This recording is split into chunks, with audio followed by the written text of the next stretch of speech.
Bismillahirrahmanirrahim. Elhamdülillahi Rabbil alemin. Və salatu və salamu ala Rasulina Muhammedin və ala alihi və sahbihi ecma'in. Əmmə ba'd. Esselamu aleykum və rahmetullahi və barakatuh. Bundan qabaqki dərsdə qədər barədə İmam Əhməd rahiməhullahın dediyi sözləri, yəni o sözlərin şərhlərini götürdük. Yəni İmam Əhməd rahimehullah nə demək istəyir və dediklərində nəyi qəsd edir? Yəni o sözləri bir-bir şərh elədik. Və bu dərsdə də həmin dərsin davamı olaraq və ya həmin dərsin bir tamamlayıcısı olaraq qədər barədə və qədərin mərhələləri barədə danışacağıq. Ümumiyyətlə, qardaşlar, qədərin 4 mərhələsi var və ya qədərin 4 mərtəbəsi və ya 4 rukunu var. Yəni, bu mərhələlər qədərin əsaslarıdır. Necə ki, biz deyirik, ərkan-ı saləh, məsələn, namazın rukunları, zəkatın və ya həccin və ya dəstəmazın və s. başqa ibadətlərin rukunları, yəni o ibadətin dirəkləri, əsasları, yəni o ibadəti ayaqda saxlayan əsaslar. Buna deyirlər rukunlar. Və bu cürdə qədərin rukunları var. Yəni qədərə iman bu 4 mərhələyə və ya bu 4 mərtəbəyə və ya bu 4 rukuna imanla tamamlanır. Çünki qədər məsələsi, keçən dərsdə də dedik, elə bir məsələdir ki, etiqadi məsələlərdəndir və qeybi məsələlərdəndir. Yəni, qədər mövzusu elə bir mövzudur ki, İmam Əhməd rahimehullah dediyi kimi, bu mövzuda ağılla mühakimə yürütmək icazəli deyil. Və qədər Allah Azza və Cəllənin məxluqatı üzərində olan sirridir. Və Qur'an və sünnə xəttindən kənara çıxmaq icazəli deyil. Və bu Allah Azza və Cəllədən biz qulları üçün imtihandır. Ki, görək, insanların buna münasibəti, yanaşması necə olacaq? Və məsələ tək qədər məsələsi deyil. Məsələn, Allah Subhanahu və Teala bu ayəni mövzu ilə az-azıq əlaqəsi olduğuna görə fayda üçün, yəni əlavə bir fayda üçün zikr edirəm. Allah Subhanahu və Teala kitabında bizə ağcıqanatı misal çəkir. Və buyurur ki, İnna Allaha la yestahyi en yadriba məsələn ma ba'udatan fama fawqaha. Allah Azza və Cəllə ağcıqanatı və ondan da kiçik olan bir şeyi məsəl çəkməkdən utanmaz. Fəəmmələzîne əmənu fəya'ləmûne ənnehu'l haqqu min rabbihim. Və əmmələzîne kəfəru fəyəqulûne məzə əradəllahu bihəzə məsələ. Fikir verin, Allah Subhanahu və Teala ağcıqanatı misal çəkəndən sonra bu məsələ qarşı möminlərin və kafirlərin münasibətləri necə olacaq onu bildirir. Yəni, aradakı fərqi qoyur ortaya. Və buyurur ki, iman gətirənlərə gəldikdə isə, möminlərə gəldikdə isə, onlar deyərlər ki, bu bizim Rəbbimizin qatından bir haqdır, qutardı. Yəni, təslimiyyət. Nə? Dağ boyda qədər məsələsi, niyə dağ boyda? Çünki etiqadın əsaslarındandır. Yox. Bəs nə? Ağcıqanat misalı. Gör, Allah Subhanahu və Teala nəyi misal gətirir? Ağcıqanat hətta ondan da kiçik bir şey. Yəni, Allah Azza və Cəllənin misal olaraq ortaya qoyduğu ağcıqanata qarşı müminin yanaşmasına bax. فَأَمَّا الَّذ۪ينَ آمَنُوا فَيَعْلَمُونَ أَنَّهُ الْحَقُّ مِنْ رَبِّهِمْ. İman edənlərə gəldikdə isə onlar deyərlər ki, bunlar, yəni bu misal bizim Rəbbimiz qatından haqdır və təslim olarlar. Fəəmməlləzinə kəfaru, küfr edənlərə, kafir olanlara gəldikdə isə onlar deyərlər ki, məzə əradəllahu bihəzə məsələ. Allah bu misalla, bu ağcıqanad misalı ilə nə demək istəyir? Fikir verin. Həmən sual verərlər. Bu nə üçün belədir? Allah bu misalı çəkməklə nə demək istəyir? Həmən Allahın çəkdiyi misala qarşı məsəllə və ya sual verməklə qarşı çıxarlar. Allah Azze və Cəllə buyurur ki, və Allah beləcə neçə qövmləri azdırar və neçə qövmləri də hidayətə çatdırar. Misal, ağcıqanad misalı. Əgər bu məsələdə möminlə kafirin yanaşması belədirsə, görün bu cür, yəni etiqadi məsələlərdə necə? Və dərsin əvvəlində dediyim kimi, qədərə iman mövzusu, qədər mövzusu qeybi məsələlərdəndir. Və lakin müminin qədərə imanı qədərin 4 mərtəbəsinə imanla tamamlanır. Yəni, əhlüsünnə alimləri qədər barədə varid olan ayə və hədislərə baxıblar, görüblər ki, qədər barədə varid olan ayə və hədislər qədərin 4 mərtəbəsindən kənara çıxmır. Və qədərin 4 mərtəbəsini, 4 ruknunu isbat edir. Və deyiblər ki, qədərin 4 ruknu var. Yoxsa belə hər hansısa bir əsərdə və ya hər hansısa bir hədisdə gəlməyib ki, qədərin 4 mərtəbəsi var. Məsələn, misal olaraq götürsək, namazın rukunları. Məgər hansısa hədisdə gəlib ki, namazın 12 rukunu var, hansısa hədisdə, hansısa ayədə gəlib ki, la iləhə illallahın 7 dənə şərti var, yox. Və lakin bu şərtlər, bu rukunlar Quran və sünnədə gəlib. Və alimlər ət-tətəbbu vəl-istiqra, yəni araşdırma nəticəsində görüblər ki, məsələn, dəlillərə baxıblar Quran, sünnə dəlillərinə və görüblər ki, Quran və sünnə dəlillərində namazın rukunları məsələn 12-dən kənara çıxmır. Və deyiblər ki, namazın rukunları 12-dir. Baxıblar la iləhə illallah kəlməsi ilə əlaqəli olan hədislərə, baxıblar ki, la iləhə illallahın şərtləri 7-dən kənara çıxmır. Və deyiblər ki, la iləhə illallahın 7 şərti var. Və ya tevhidin 3 növü var və bu kimi. Və qədər də belədir. Doğrudan da Quran və sünnəyə baxanda görürsən ki, qədər barədə bizə gəlib çatan dəlillər hamısı qədərin məhz bu 4 rukunu ətrafında dolanır. Və onlar da hansılardır? Hansı ki, bunlara iman etməklə müsəlmanın, möminin qədərə imanı tamamlanır. Və Allahın səndən qədərə iman barədə istədiyi də budur. Onlardan birincisi Allah Azza və Cəllənin elminə iman etmək. Yəni əzəli elminə.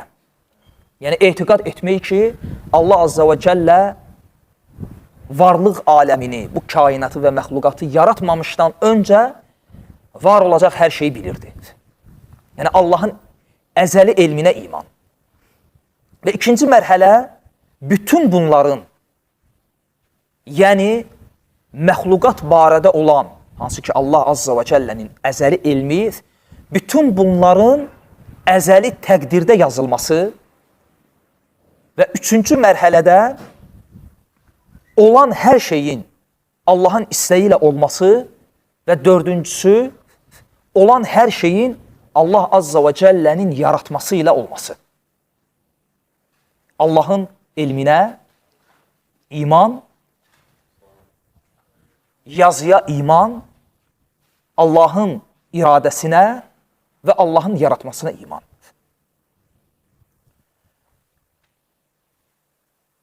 Və həmçinin bəzi alimlər deyiblər ki, burada qədərlə qəza arasında fərq var. Məsələn, biz deyirik ki, Qədəru qəzaya iman. Və bəzi alimlər deyiblər ki, qədərin ilk 2 mərhələsinə deyilir ki, qədər. Yəni Allah Subhanahu və Teala'nın elmi və bunun yazıya köçürülməsi bu qədərdir.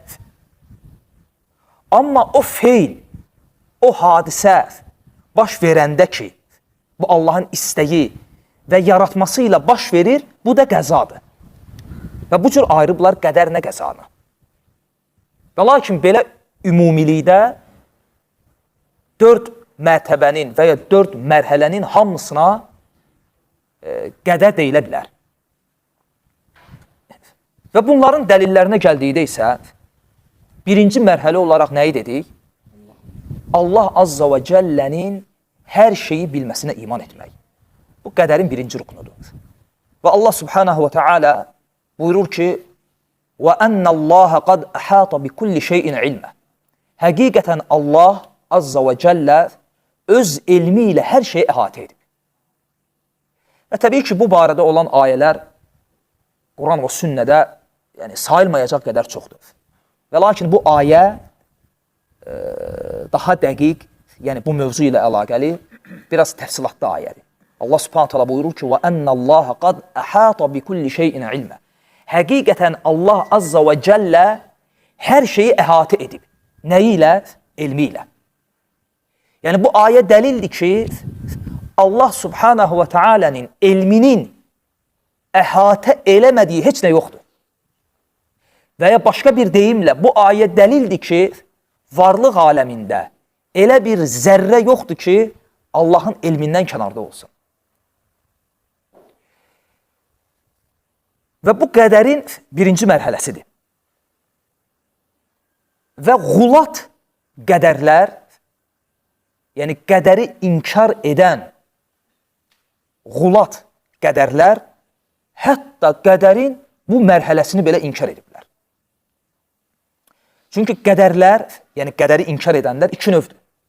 Varğulatları, yəni həddi aşanlar, hansı ki onların küfründə heç bir ixtilaf olmayıb. Məsələn, cəhmilər kimi. Onlar hətta Allah Azza və Cəllənin elmi ilə hər şeyi əhatə etdiyini inkar ediblər. Və deyiblər ki, bir feil baş verməmişdən qabaq Allahın elmi onu əhatə etmir. Yəni bir şey baş verməmişdən qabaq Allah Azza və Cəllə onu bilmir. O hadisə baş verəndən sonra Allah onu bilir. Və beləcə qədərin birinci, ikinci və bütün mərhələlərini inkar ediblər. Çünki qədərin birinci, ikinci mərhələsini inkar etdi, axırıncı mərhələləri minbəbil avlə girir bu inkarın içinə. Və qədəri inkar edənlərin bəzi növləri var. Onlar qədərin bəzi mərhələlərini müəyyən qədər isbat ediblər. Məsələn, deyiblər ki, bəli, biz Allahın hər şeyi elmi ilə əhatə etdiyinə iman edirik və bundan sonraki mərhələlərdə görsən, problemləri çıxıb ortaya. Xüsusən də 3-cü və 4-cü mərhələdə. Hər şeyin Allahın istəyi ilə və yaratması ilə olduğunu inkar ediblər. Bu təfsilatlı məsələdir. Yəni, bu mövzuya girib, çox istəmirəm sizi yorum. Bizə lazım olan və bu dərsin mövzusu ilə əlaqəli olan əsas budur ki, qədərin birinci mərhələsi budur ki, müsəlman, sünnət əhli etiqad etməlidir ki, Allah Subhanahu və Teala elmi ilə hər şeyi əhatə edib və kainatı yaratmamışdan öncə, varlıq aləmini var etməmişdən öncə nə olacaqdırsa, Allahın elmi həm kulli, həm də cüz'i, yəni həm bütöv olaraq, həm də hər bir xırdaçılığınacan hər bir şeyi əhatə edib. Yəni bir sözünə Allah Azza və Cəllənin elmindən kənarda bir zərrə belə yoxdur. Və ikinci mərhələ bütün bunların yazılması.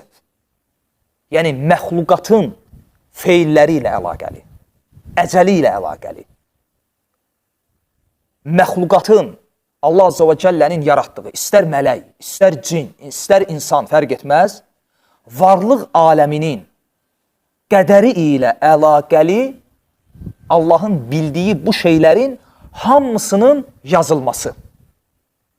Bu qədərə imanın ikinci mərtəbəsidir. Yəni, müsəlman etiqad etməlidir ki, bütün bunlar həmçinin yazılıb. Yəni, təkcə etiqad etmək ki, Allah Azza və Cəllə bütün bunları bilirdi, bu kifayət etmir. Çünki belə olsa, bu kitabın, yəni Qur'anın və sünnənin, vəhyin bir qisminə iman edib, digər qismini inkar etmək hökmünə girir. Yəni, etiqad etmək ki, Allah Azza və Cəllə hər şeyi bilirdi, bu kifayət eləmir.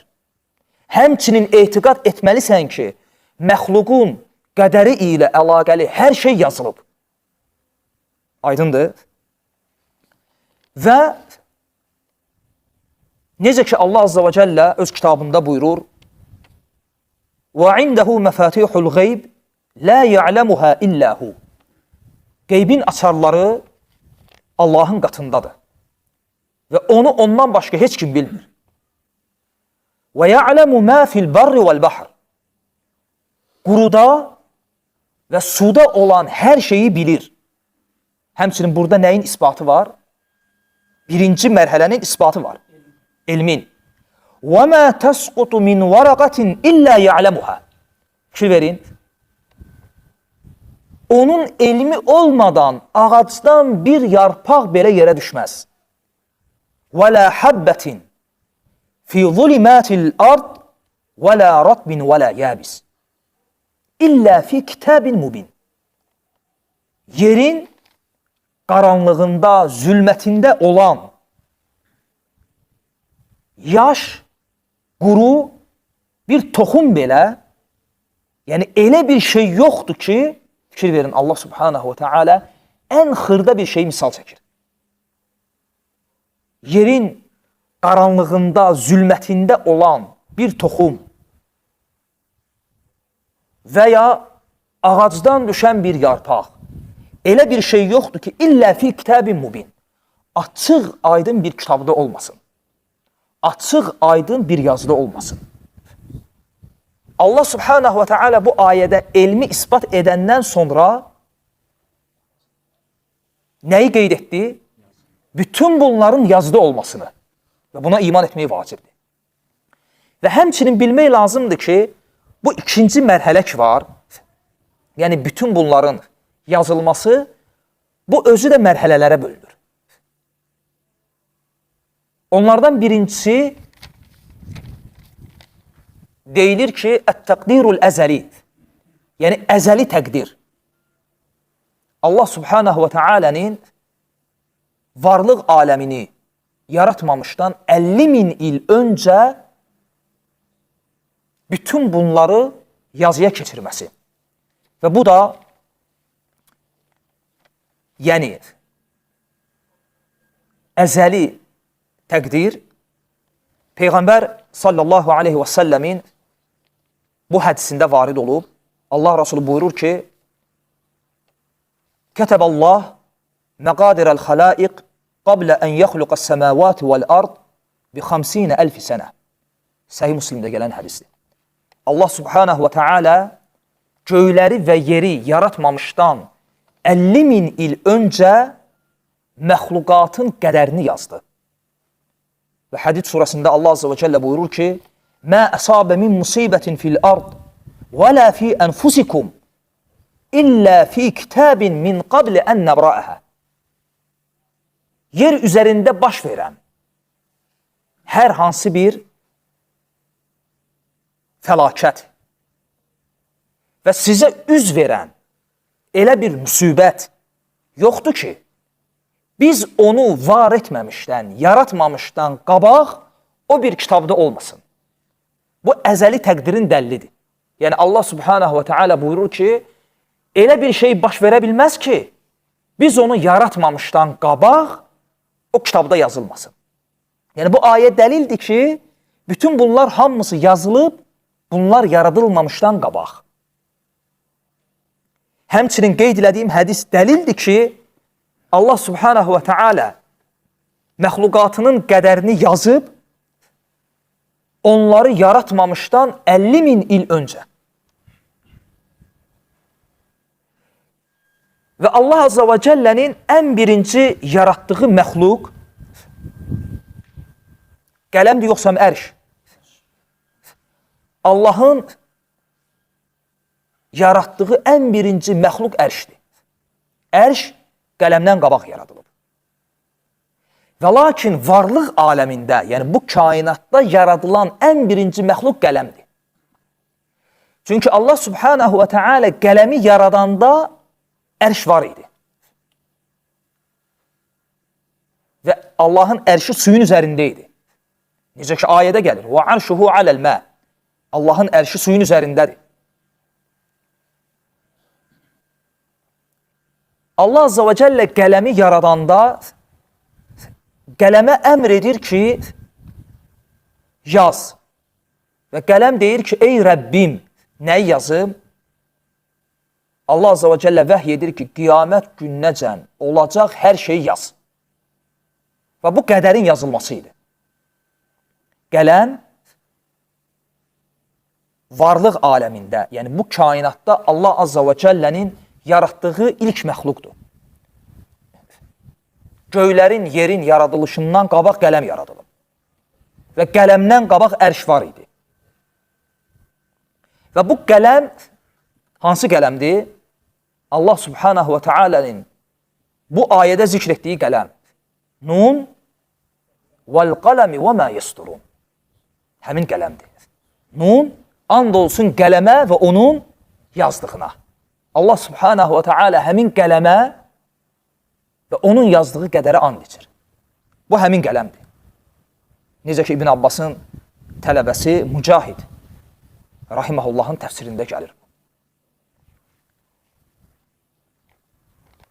Abu Davud və Tirmizinin rəvayət etdiyi hədisdə Peyğəmbər sallallahu aleyhi və səlləm buyurur ki, İnnə əvvələ mə xələqəllahul qələm.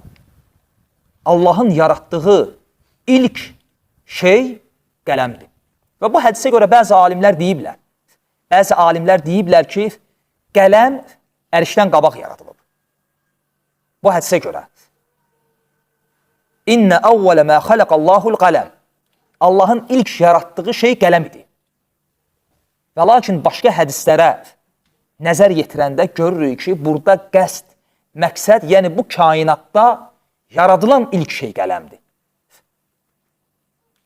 Yoxsa belə ümumilikdə ərş qələmdən qabaq yaradılıb. Fəqalə ləhu uktub. Allah ona dedi ki, yaz. Və Allahın qələmə bu əmri etməsi, bu da önəmlidir, qələmi yaratdığı anda olub. Yəni qələmi yaratması ilə ona əmr etməsi eyni anda olub. İnnə əvvələ mə xələqəllahul qələm fəqal. Orada fə təqib ədatlarındandır, yəni həmən.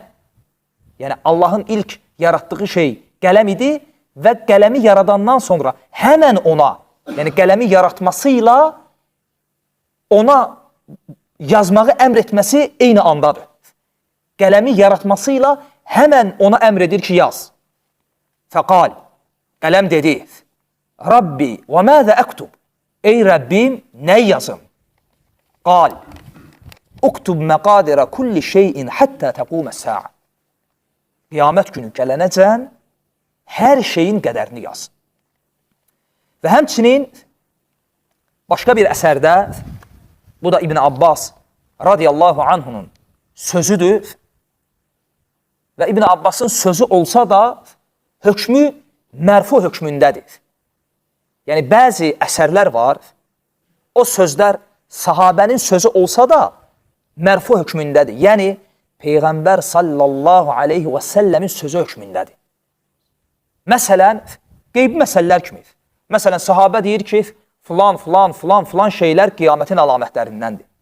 Baxma ki, bu sahabənin sözü olsa da mərfu hökmündədir. Yəni hədis əhli o hədisə hökm verəndə demirlər ki, bu sahabənin sözüdür. Çünki sahabə hardan bilir ki, filan məsələlər qiyamətin əlamətlərindəndir? Yəni, o qeybi belə bilə bilməz. Və mütləqdir ki, Allah Rasulundan eşitdiyi sözdür. Və lakin, sahabə onu nəql edəndə deməyib ki, Allah Rasulundan eşitdim. Öz adından nəql edib. Və bizə də onun sözü olaraq nəql olunub. Və lakin hökmü Allah Rasulunun sözü hökmündədir. Və o sözlərdən birisində İbn Abbas deyir ki, İnna Allah istava ala arşihi qablə ən yəxluqa şeyən. Burada bayaqları dediyim məsələlərdən iki məsələnin dəlili var. Daha doğrusu, ərşin qələmdən qabaq yaradılmasına iki yöndən dəlil var. İbn Abbas deyir ki, Allah Azza və Cəllə heç bir şeyi yaratmamışdan öncə ərşinə istava etdi. Fikir verin, qablə ən yəxluqa şeyən. Şeyən nəkrədə gəlir. Yəni, qeyri-müəyyənlikdə. Bizim dildə desək, yəni, heç bir şeyi yaratmamışdan öncə. Buna qələm də daxildir. Yəni, Allah Subhanahu və Teala heç bir şeyi yaratmamışdı, amma hədisdən görünür ki, artıq ərş var idi. Və kənə əvvəlu mə xaləqəl qələm. Və ilk yaratdığı şey qələm oldu. Hədisə fikir verin. Hədisdə deyilir ki, Allah Azza və Cəllə heç bir şeyi yaratmamışdan qabaq ərşinə istava etdi. Sonra da deyir ki, və ilk yaratdığı şey də qələm oldu. Yəni, varlıq aləmində ilk yaratdığı şey qələm oldu. Lakin ondan qabaq ərş var idi. Və əmərəhu ən yəktubə mə huvə kainun ilə yevmil qiyamə. Və o qələmə qiyamət gününəcən olan hər şeyi yazmağa əmr etdi.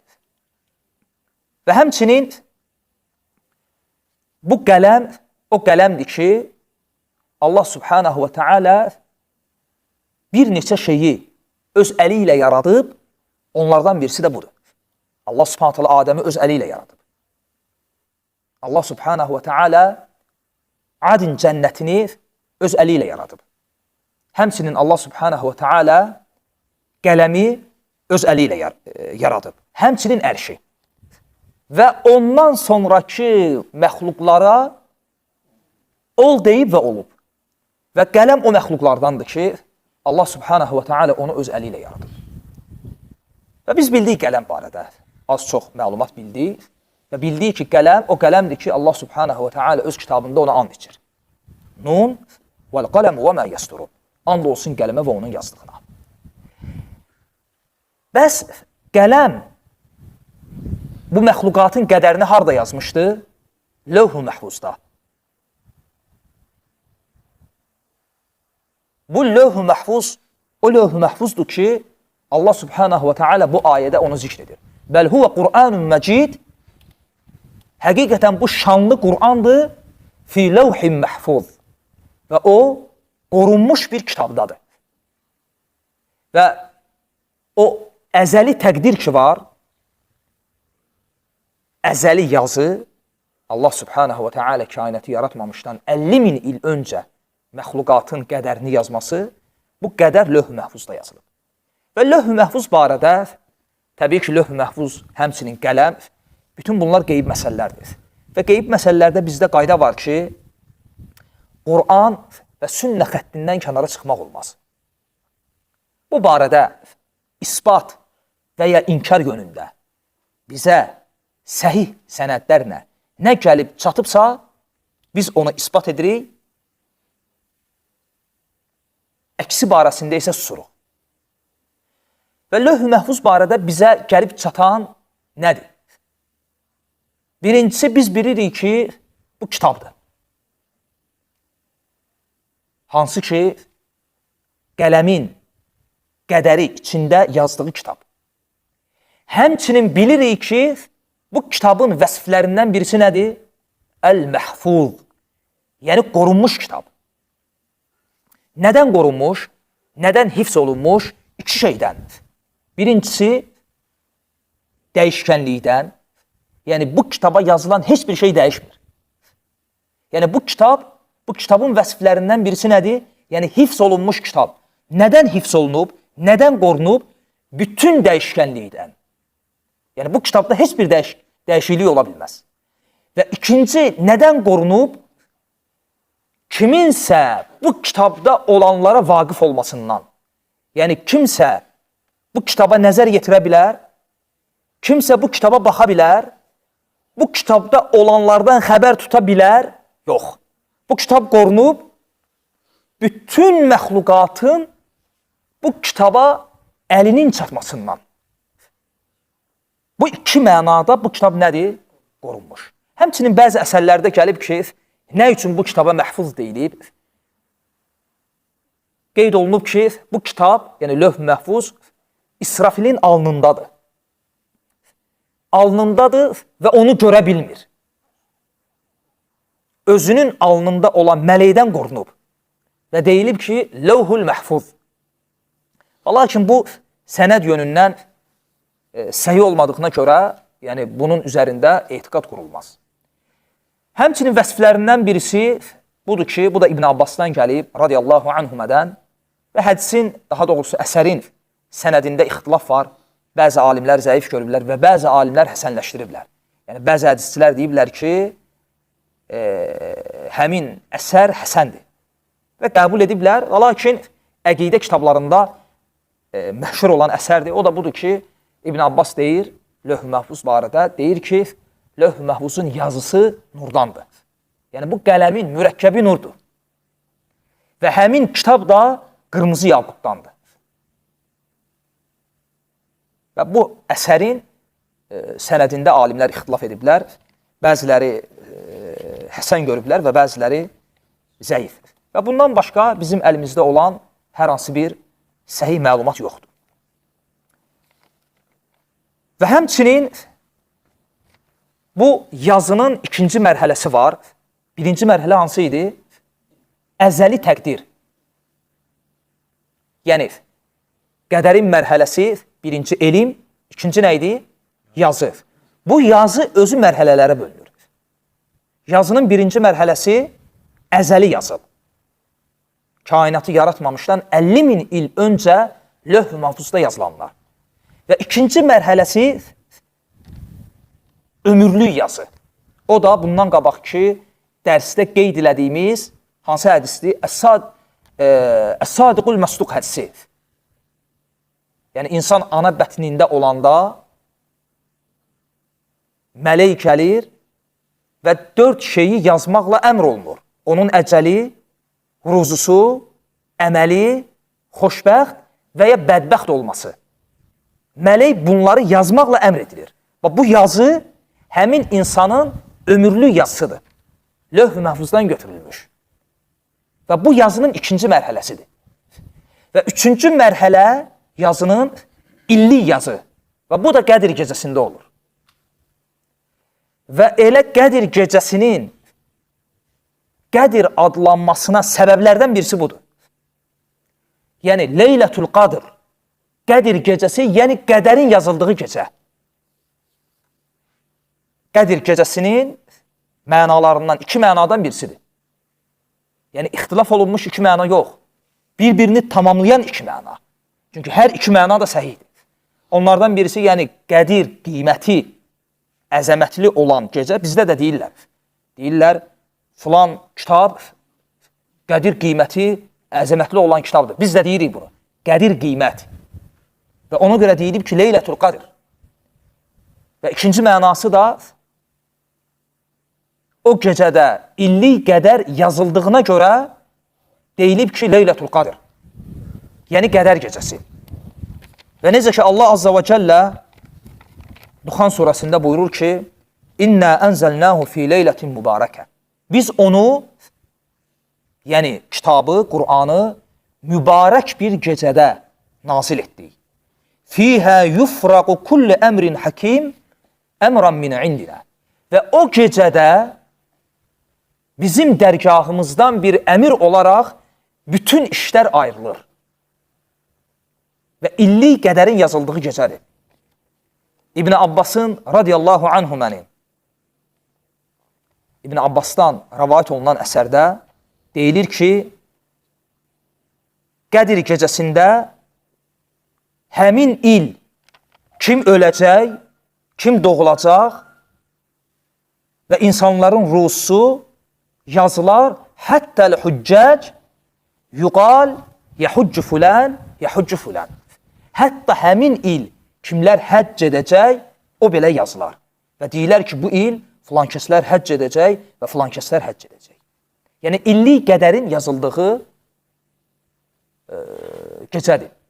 Və həmçinin qədərin, yəni yazının 4-cü mərhələsi var, o da günlük yazıdır.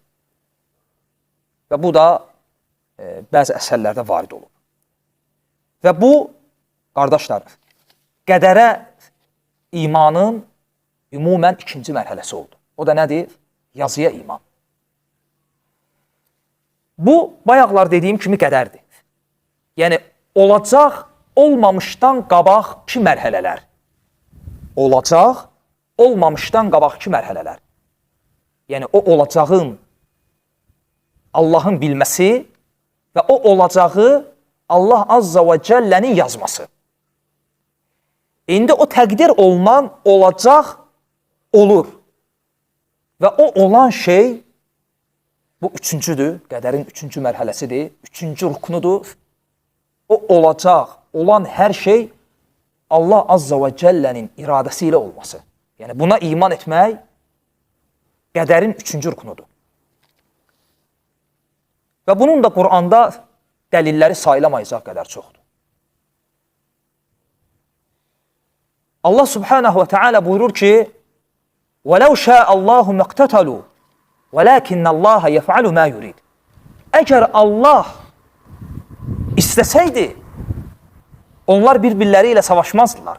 Fikir verin, Allah Subhanahu və Teala onların bir-birləri ilə savaşmalarını, hansı ki o döyüş, savaş, məxluqun feilidir. O feili nəyə bağladı? Öz iradəsinə. وَلَوْ شَاءَ اللّٰهُ مَقْتَتَلُوا. Əgər Allah istəməsəydi, onlar bir-birləri ilə savaşmazdılar. وَلَكِنَّ اللّٰهِ يَفْعَلُ مَا يُرِيدُ.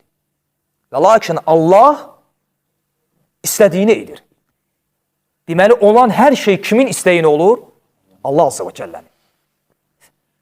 Burada onu qeyd edim ki, Allahın iradəsi, istəyi 2 növdür. Var şəri, var kovni. Şəri istək, yəni məhəbbəti mənasındadır. Məsələn, Allah Subhanahu və Teala istəyir ki, qulları ibadət etsin. Ona tövbə etsinlər, haqqa yönəlsinlər. Allah istəyir. Amma kimsə mömin olur və kimsə kafir. Burada Allahın istəyi, yəni məhəbbəti mənasındadır. Bu baş tuta da bilər, tutmaya da bilər. Amma kovni istək, hansı ki bu qədərin 3-cü mərhələsində olan Allahın iradəsi, bu mütləq baş tutan iradədir. Yəni biz deyirik ki, günəş doğur, kimin istəyi ilə? Mümkündür doğmasın. Allah istəməsə o batar? Yox. Deməli, günəşin doğması, batması kimin istəyinə olur? Allahın. Bu kovni iradədir. Bunun olmaması mümkün deyil. Və qədərə imanın 3-cü mərhələsindəki istək, məhz bu istəkdir. Yəni, kovni istək. Və həmçinin bu o demək deyil ki, insanın iradəsi yoxdur. Ona görə qədər məsələsində əhl-i sünnə cəhmilərə, rafizilərə, zeydilərə, mu'təziləyə, yəni qədəri inkar edən bu tayfalara müxalif olduğu kimi, həmçinin cəbirləri də müxalifdir. Və əslində əşarlərlə maturidilər qədər məsələsində cəbri firqələrindən sayılır. Onlar demək olar ki, insanın iradəsini inkar edirlər.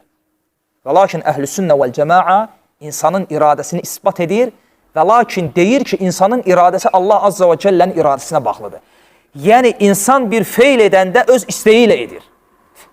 İnsanın seçimi var və insan buna mükəlləfdir, cavabdehdir. Yəni, insan etdiyini öz istəyi ilə edir. Fikir verin, Allah Subhanahu və Teala nə buyurur? İnnə həzihi təzkirə. Həqiqətən bu kitab, bu vəhiy bir xatırlamadır. Yəni, bir nəsiyyətdir. Kimin üçün? Fəmən şəəttəxəzə ilə rabbihi səbilə. Rəbbinə doğru bir yol tutub getmək istəyən kəs üçün. İstəyən kəs. Allah subhanahu ve teala qulun istəyini, iradəsini ispat etdi? İspat etdi. Yəni, qul istəsə, bu nəsiyyətdən öyüd götürəcək. Bu bir nəsiyyətdir, xatırlamadır. Kimin üçün? فَمَنْ شَاءَ اتَّخَذَ إِلَى رَبِّهِ سَبِيلًا Rəbbinə doğru bir yol tutub gedmək istəyən kəs üçün.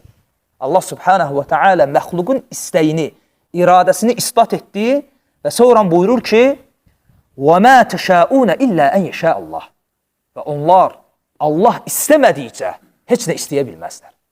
Və məxluqun istəyini Allahın istəyinə baxladı. Və burada da insanın iradəsini ispat edir. وَمَا تَشَاءُونَ Onlar istəyə bilməzlər.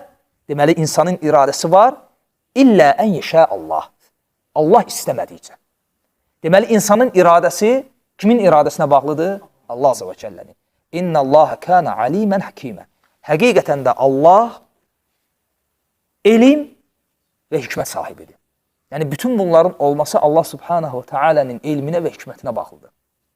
Ona görə bütün ayələrə baxın Qur'anda. Allah subhanahu və teala bu kainatda baş verən hər şeyi öz istəyinə bağlayır. Yəhdi mən yeşəf və yudilli mən yeşəf. Mən yeşəf. İstədiyini azdırır və istədiyinə hidayət verir. Yu'til hikmətə mən yeşəf. İstədiyinə hikmət verir. Hətta bizə əmr edir ki, sabah nəsə bir iş görəndə nə deyək? İnşaallah. Əgər Allah istəsə, Allah istəməsə olmayacaq. Və Allah azə və cəllə buyurur ki, Qulillahümmə məlikəl mulk. Peyğəmbər sallallahu aleyhi və səlləm xitabən deyək ki, ey mülkün sahibi olan Allahım. Yəni, bu varlıq aləmi Allah subhanahu və teala'nın mülküdür. Və bu mülkün sahibi kimdir? Allah. Tu'til mulkə mən təşə və tənzi'ul mulkə mimmən təşə və tu'izzu mən təşə və tuzillu mən təşə. Mən təşə. İstədiyinə bu mülkü verən, istədiyindən bu mülkü alan sənsən. İstədiyini ucaldan və istədiyini alçaldan sənsən. Fikir ver, Allah subhanahu və teala öz mülkündə baş verən hər şeyi öz istəyinə bağlayır.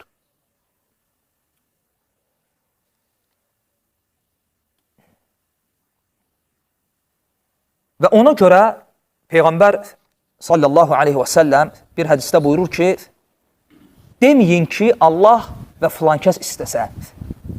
Deyin ki, Allah və sonra filankəs istəsə.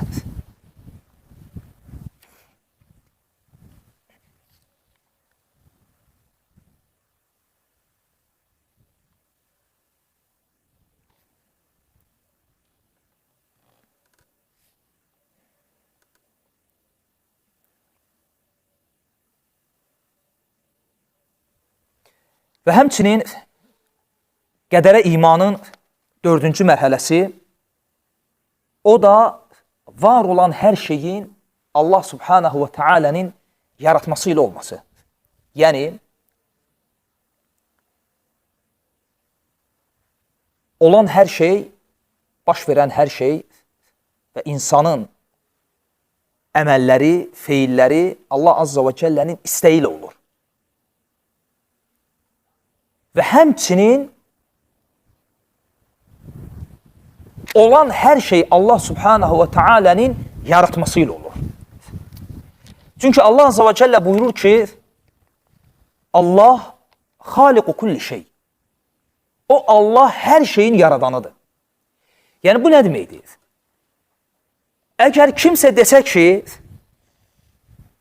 necə ki bunu Mu'təzilə deyir, məsələn, rafizlər belə deyir. Onlar deyirlər ki, insan nə edirsə, öz istəyi ilə edir və onun bu istəyi və bu əməli Allahın iradəsinə bağlı deyil. Həmçinin onun bu etdikləri Allahın yaratmasına aid deyil. Və lakin Allah subhanahu və teala buyurur ki, öz kitabında fəalun limə yurid. O istədiyini edəndir. Və onlar bidət əhli. Buna görə, yəni əhl-i sünnənin bu əqidəsinə görə təəccüb ediblər. Deyiblər ki, Yəni siz iddia edirsiniz ki, bu kainatda nə olursa Allahın istəyi ilə olur, Allahın yaratması ilə olur. Yəni bu mənim öz başıma gəlib. Bir rafizi tələbələrdən birisi, təxmini bir çoxdanın söhbətidir, bir 10 il olar bundan qabaq. Azı bir 7-8 il, 10 il bundan qabaq. Qədər barədə söhbət eləyəndə bundan mənə dedi ki, belə bir kitab varsa, Əhl-i Sünnənin qədər barədə əqidəsi nədir? Ver oxuyum. Verdim. Təxmini bir həftədən 10 gündən sonra görüşəndə ki, kitabı mənə qaytarırdı. Dedim, fikrin nədir? Dedi, bu kitab mənə təəccübləndirdi. Təəccübləndirdi, yəni müsbət mənada yox. Yəni, Əhl-i Sünnənin əqidəsini oxuyub və təəccüblənib. Qəribə gəlib buna. Ki, bu nə əqidədir? Dedim, hansı məsələyə təəccübləndin? Deyir, belə də dedi. Deyir, mən təəccüblənirəm ki, siz etiqad edirsiniz ki, bu kainatda olan hər şey Allahın istəyinə olur. Buna dedim, vallahi, mən bu dəqiqə təəccüblənirəm ki, sən etiqad edirsən ki, Allahın mülkündə onun istəmədiyi şeylər baş verir və istədiyi hər şeydə olmur. Əgər təəccübləniriksə, biz buna təəccüblənməliyik. Allah Subhanahu taala bir kainat yaradır və o kainat, o varlıq aləmi Allahın istəyindən kənardadır. Yəni, o kainatda Allahın istəmədiyi neçə-neçə şeylər baş verir və Allahın istədiyi neçə-neçə şeylər də baş vermir. Səncə bu mümkündür? Yəni, səncə bu Allah Azza və Cəlləyə naqislik ispat etməkdir, yoxsa yox? Təsəvvür edin, Əhl-i Sünnə nəyə etiqad edir? Əhl-i Sünnə etiqad edir ki, bu varlıq aləmi Allahın mülküdür və Allahın mülkündə onun iradəsinin, istəyinin kənarında heç nə ola bilməz. Bu, Allah Azza və Cəlləyə kamillik nisbət etməkdir, yoxsa naqislik? Bunda şək yoxdur. Və bu qədərin 3-cü mərhələsidir. Və 4-cü mərtəbə nədir? Qədərin 4-cü rükunu. Biz etiqad edirik ki, var olan hər şey Allahın yaratması ilə olur. Həmçinin qulların əməlləri. Qulların əməllərini xəlq edən Allahdır. Yəni, Əhl-i Sünnə etiqad edir ki, bu kainatda yaradan birdir. Yəni, insan öz əməllərinin xaliqi deyil. Əgər belə olsaydı, bu kainatda Allahdan başqa bir xaliq var deməlisən. Və bunu demək də küfürdür.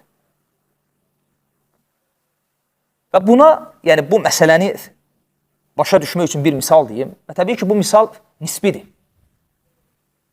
Yəni, qədər barədə alimlərin çəkdikləri misallar nisbi misallardır.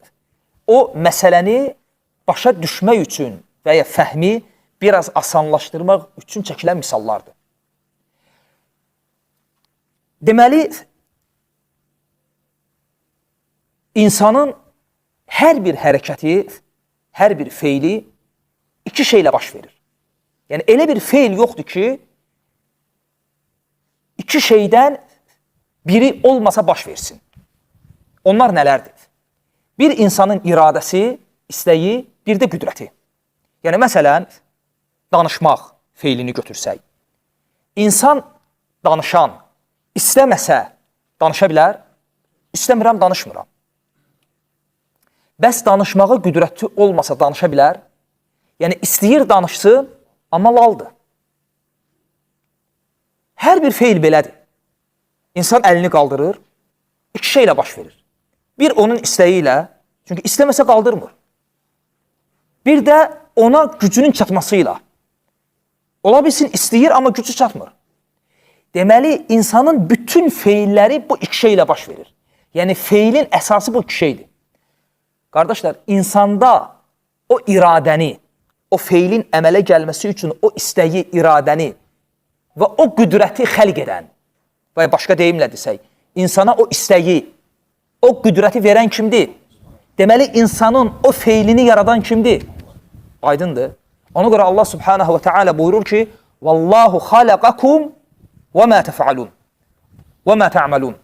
Allah sizi və sizin etdiklərinizi yaradandır. Allah sizi və sizin etdiklərinizi yaradandır. Düzdür, burada ayədə, bu ayə iki məna ilə tərcümə oluna bilər, oradakı qrammatik qaydalara görə. Orada وَمَا تَعْمَلُونَ. Yəni Allah sizi və sizin etdiklərinizi yaradandır. Yəni sizin düzəltdikləriniz. Orada söhbət gedir müddətdən. Həm bu məna ilə götürsək, həm bu məna ilə hər iki məna da səhihdir və hər iki məna da buna dəlalət edir. Yəni Allah subhanahu wa ta'ala buyurur ki, sizi də xəlq edən Allahdır, sizin yaratdığınız bütləri də xəlq edən Allahdır. Sizin düzəltdiyiniz. Halbuki o bütü düzəldən kimdir? Yəni zahirdə o bütü düzəldən insandır. Lakin Allah subhanahu wa ta'ala onu yaratmağı özünə nisbət elədi. Və insanın o əməlini özünə nisbət elədi. Yəni buyurdu ki, sizi də xəlq edən, sizin o düzəltdiklərinizi, sizin o etdiklərinizi də yaradan Allahdır. Və həmçinin bayaqları qeyd elədiyim ayə də bunun dəlilidir.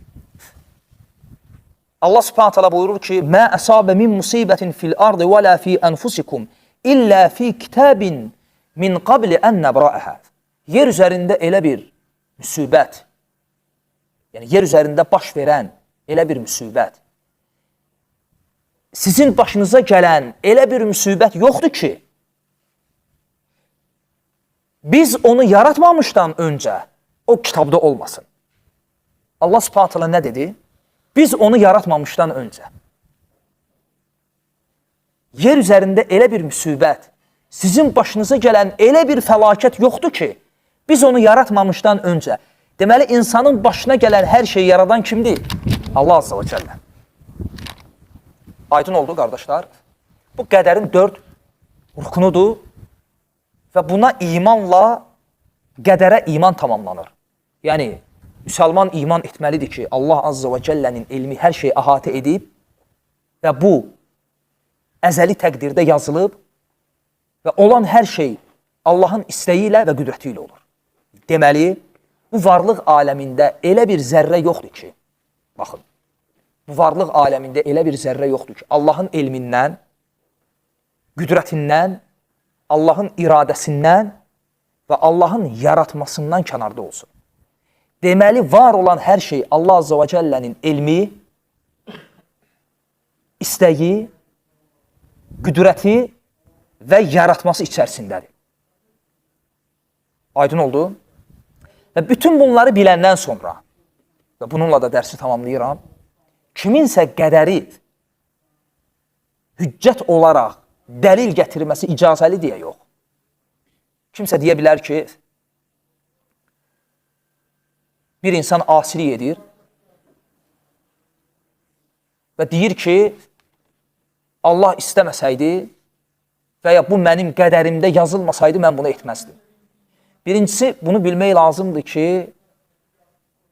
qədəri dəlil gətirmək müşriklərin əlamətlərindən olur. Allah subhanahu wa ta'ala buyurur ki, Səyəqulullezine əşraku.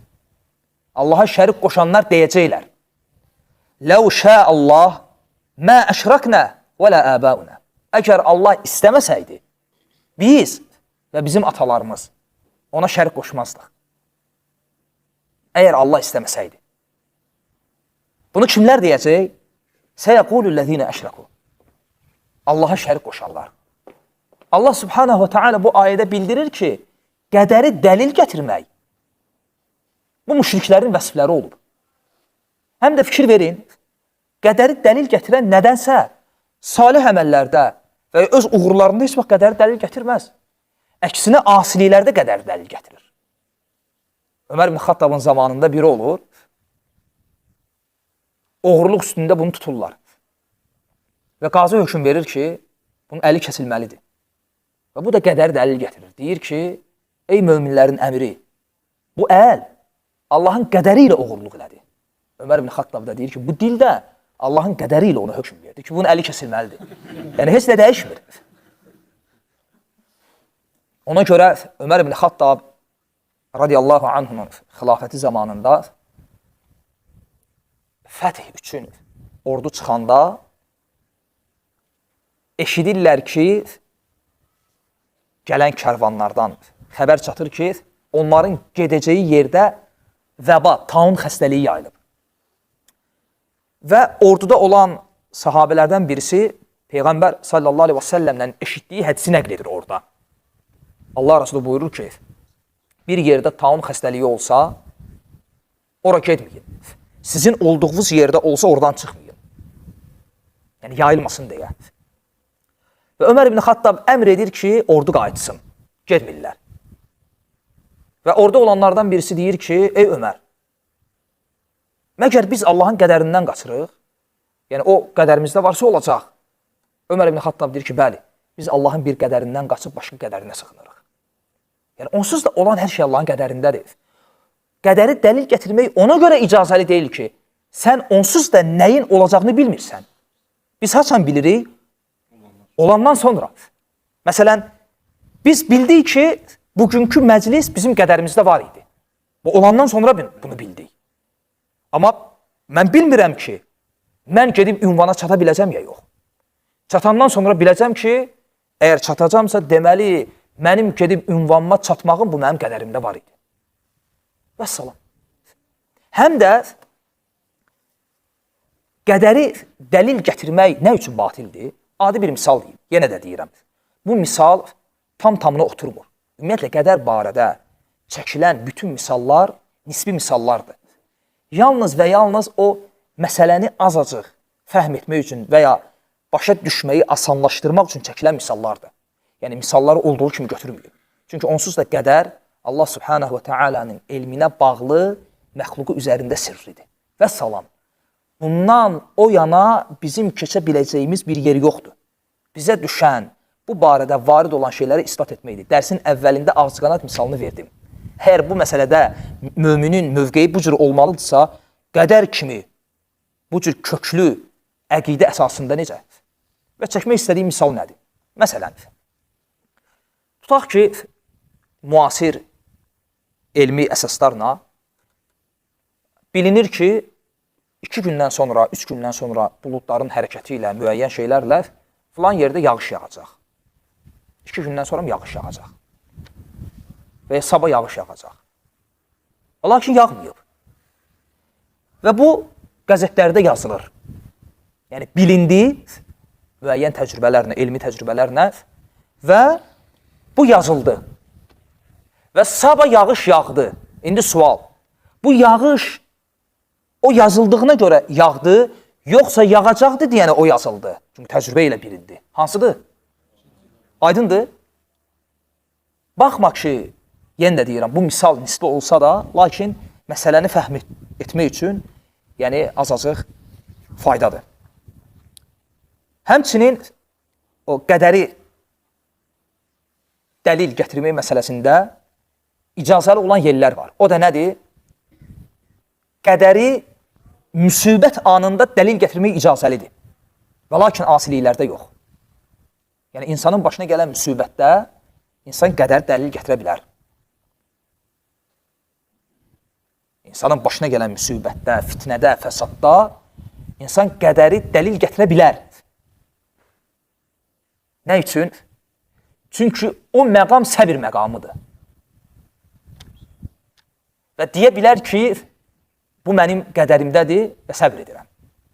Və bu qulun Allah ilə olan gözəl müamiləsidir. Ona görə müsibətdə qədər dəlil gətirilir, amma asilikdə yox. İnsan zinə etsin və desin ki, bu mənim qədərimdə var idi.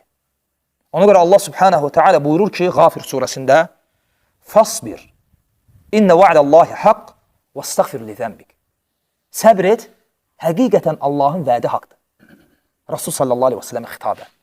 Səbr et, həqiqətən Allahın vədi haqdır. Allah subhanahu və teala müsibət anında nəyə əmr etdi? Səbri. Müsibət anında qədər dəlil gətirməyi və səbr etmək olar. Sonra nə buyurdu? وَاسْتَغْفِرْ لِذَنْبِكَ. Və günahlarına görə Allahdan bağışlanma dilə. Asiliklərdə qədər dəlil gətirilmir. Asiliklərdə tövbə edilir. O hədis ki var, Musa aleyhissalam ilə Adəm aleyhissalamın höccətləşməsi hədisi, bundan qabaqki dərsdə qeyd eləmişdik. Musa aleyhissalam Adəm aleyhissalama deyir ki, sən cənnətdə o xətanı etməsəydin, biz indi cənnətdə olardıq. Adəm əleyhissalam deyir ki, sən mən yaradılmamışdan qabaq mənim barəmdə təqdir olunmuş bir şeyə mi görə qınıyırsan? Bəziləri bu hədisdən elə başa düşüblər ki, deməli bu hədis dəlildir ki, asilikdə qədəri dəlil gətirmək olar. Çünki Adəm əleyhissalam dəlil gətirdi. Alimlər buna cavab verirlər ki, və bunu da fayda üçün qeyd edim, Şeyxülislam İbn Teymiyyə rahimehullahın kitabı var. Əl-İhticacu bil qədər. Qədəri dəlil gətirmək kitabı. Və bu məsələni orada geniş izah edir. Və alimlər deyirlər ki, Adəm əleyhissalam burada qədəri dəlil gətirir. Öz etdiyi asiliyinə görə yox, başına gələn müsibətə görə.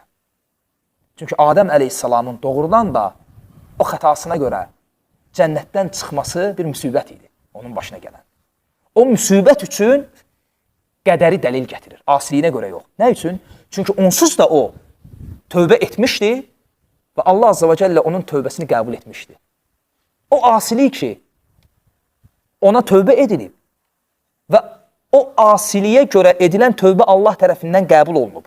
Bu asilik üçün qədər nə üçün dəlil gətirilsin? Aydındır? Və doğrusunu Allah bilir. Və sallallahu ala Muhammedin və ala alihi və sahbihi və səlləm.